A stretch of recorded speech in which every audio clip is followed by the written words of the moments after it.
a gigantic subsidy to the American economy. Now that said, I wish it would stop, because they're acting as an enabler. They're like the drug pusher, keeping our phony economy going. I don't want the Chinese government buying all the government bonds, because if they stop buying it, maybe our government would stop spending.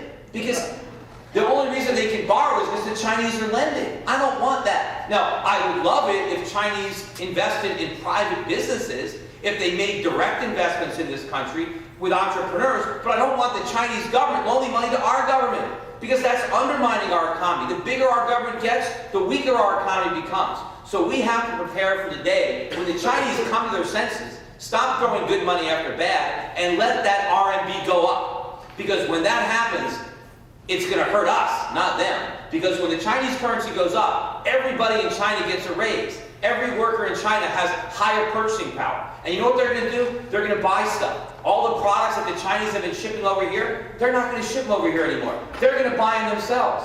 And Walmart's shelves, they'll be empty. We're not going to have that stuff. All we're going to have is the money that the Federal Reserve prints. And if the Chinese don't supply us with the merchandise, all we get is inflation.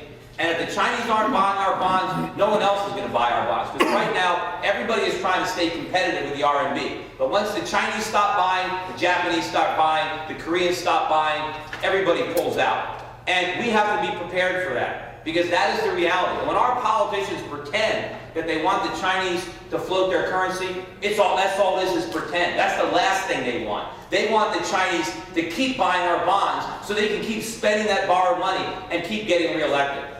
And in the end, we have to realize that what we need to do is make our own stuff. We have to manufacture our own things. We have bought into this myth, sold to us by the Keynesian economists and the politicians, that we can have a service sector economy, that we don't need to make anything, that we don't need to manufacture, that we can just run perpetual trade deficits forever. We can't do that.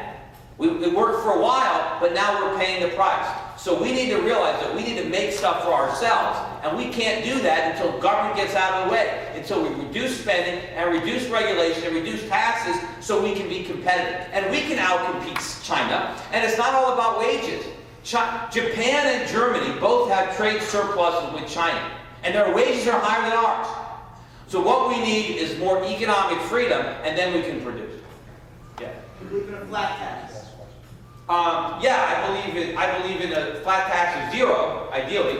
I think that we should not be taxing income. I think the best way to tax is consumption. Because if somebody is earning a lot of money but not spending it, what are they doing with it? Well, they're investing it. That means everybody benefits. If I earn money and put it in the bank, that means it's available to be loaned out to a businessman, so he can make the capital investments necessary to grow the economy and increase employment. You know, everybody talks about the fact that we need more credit for business. Well, where do they think credit comes from? It comes from savings. We're not going to get more credit until we have more savings.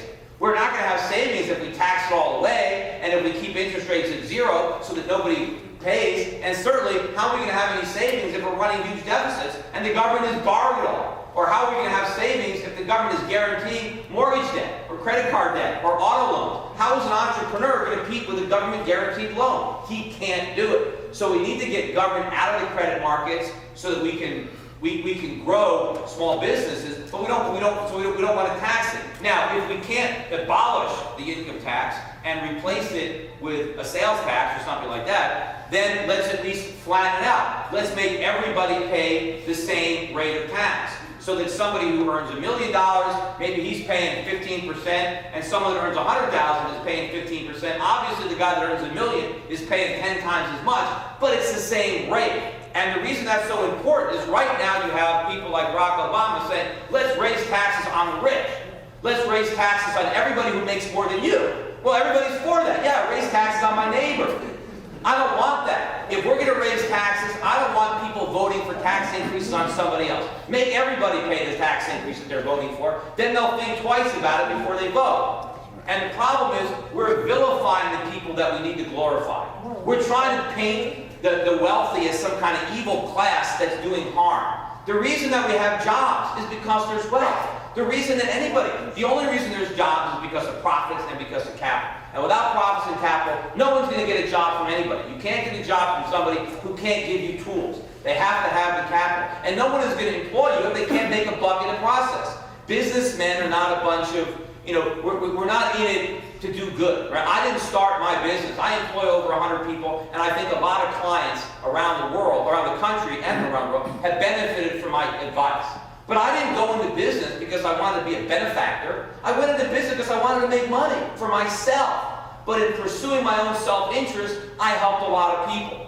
Now, I also know that it's in my self-interest to think long-term, right? I never took a shortcut. I never put my clients into dot-com stock, or I never bought into conventional wisdom to get rich quick. When I first started out, and I was cold calling again and telling people to get out of the dot-coms, most of my friends who stayed at those Wall Street firms, they made a lot more money than I did because they took shortcuts. But I wanted to put my clients' interests first, not simply because I was a good guy, but because I thought in the long run, if I did what was best for my clients, then in the long run, that would be best for me. That I would build up a reputation in a free market, and that reputation would have value. And now most of the people who I worked at Wall Street with, they're not even stockbrokers anymore. They're gone. They're doing something else. And I've built up a phenomenal business because of that long-term approach. And that's the beauty of capitalism. And rather than looking for the businessman and try to vilify him and punish him and say, you've got too much, let's glorify him. And we have to get around that. We're a capitalist country. We were built on capitalism. Why do we want to attack it? Why do we want to vilify it? Anyway, I know I'm running out of time.